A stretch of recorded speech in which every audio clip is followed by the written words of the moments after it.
these people in Cresta Court, these illegal immigrants, 300. The government have managed to relieve pressure from the NHS here. And I don't know if you're aware of that. Yeah. I don't know if you'd care to share how they've managed to do that for these. Because it's great, because obviously the NHS is under pressure. Yeah. 300 additional people in that area could put pressure on the local health. And that was one of the concerns local people had, was the NHS is failing anyway, and you've got 300 men, we don't know their histories about, who have got medical conditions, could have come from poor countries, and the government have said straight away, don't worry about that. They will not impact the NHS because we're going to fund private healthcare for all of them. It's like, Jesus Christ, talk about not being able to read the room. Talk about not being able to read the room. We're not going to let it affect your shit NHS. We're going to let them go private and we're going to pay for it. You couldn't make this stuff up. It's just absolutely stunning, isn't it? When they declare and admit these things, isn't it? So we stick 300 illegal migrants. We house them in a 3-star, 4-star hotel. We feed them, we clothe them, we give them money, we give them phones. Yeah.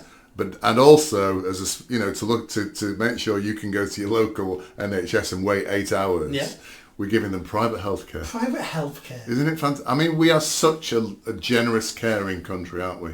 It's fabulous what we're prepared to do. I'm sure everybody in Altrincham is ecstatic about that. This, I mean, it needs stopping.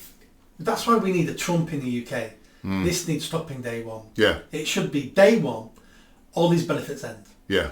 If a charity wants to come to the hotel and offer healthcare, fantastic. I don't want to deny people healthcare. Yeah. I'm just saying I ain't paying for it. Yeah. But if a charity wants to raise money and you've got the doctors, the French doctors of the frontier, whatever they're called, come and treat them fine. They're not going to stop you. You're not paying for it.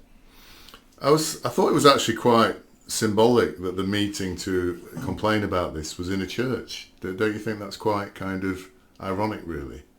That people are going to a church now to complain or to try and marshal themselves against, presumably, and looking at the colour of these guys, I've seen a few of them sitting and squatting outside. I suspect quite a few of them will be Muslims or certain other religions as well.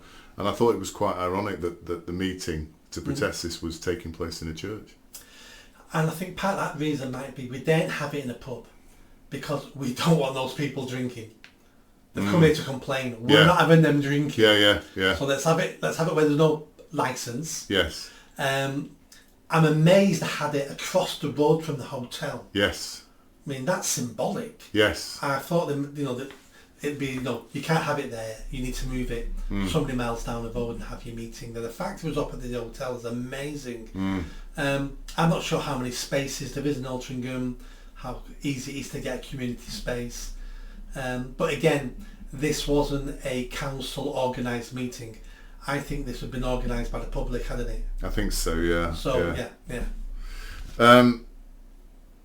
There's a guy called Graham King. They call him the king of the asylum seekers. And apparently he's generating revenues of nearly £5 million a day from all the hotels that he has basically purchased and is housing the asylum seekers in. There's a lot of money being spent. And apparently, I just want to go through some stats now. There's currently 100,000 illegal immigrants in hotels around the country, and which is a lot of money. I think we know how much it's costing, £7 to £8 million a day. And just going through some of these stats, maybe for our viewers, I don't know if you can add to any of these. There are now 1.2 million illegal immigrants on our streets. That we know of. And I was doing the maths here, somebody said that's 1 in 100, it's actually 1 in 40 people. So because there's 67 million people in the country now. So one in 40 people that you walk past is an illegal immigrant.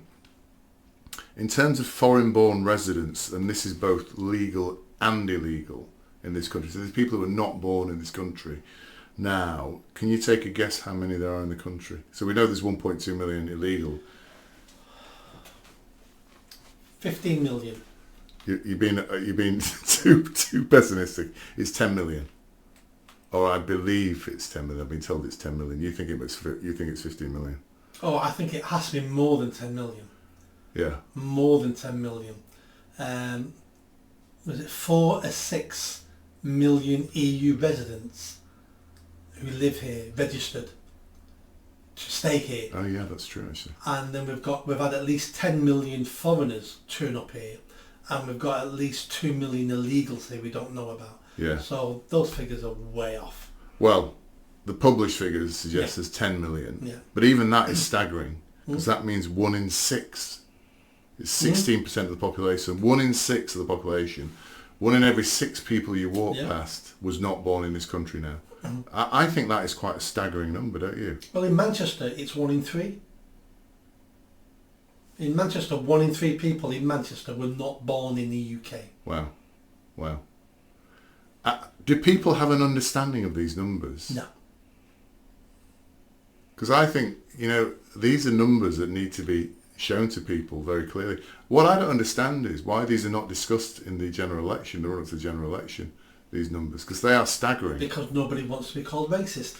And do you think we're still in that place now, or do you think we've moved on? We're coming out of it. Yeah, yeah. Wait until the next general election. The next general election will be purely on immigration. Reform UK didn't want to have this last election on immigration because they would be tired with the racism. So they steered away from They it. stayed away from it as much as they possibly could. But the next election will all be about immigration.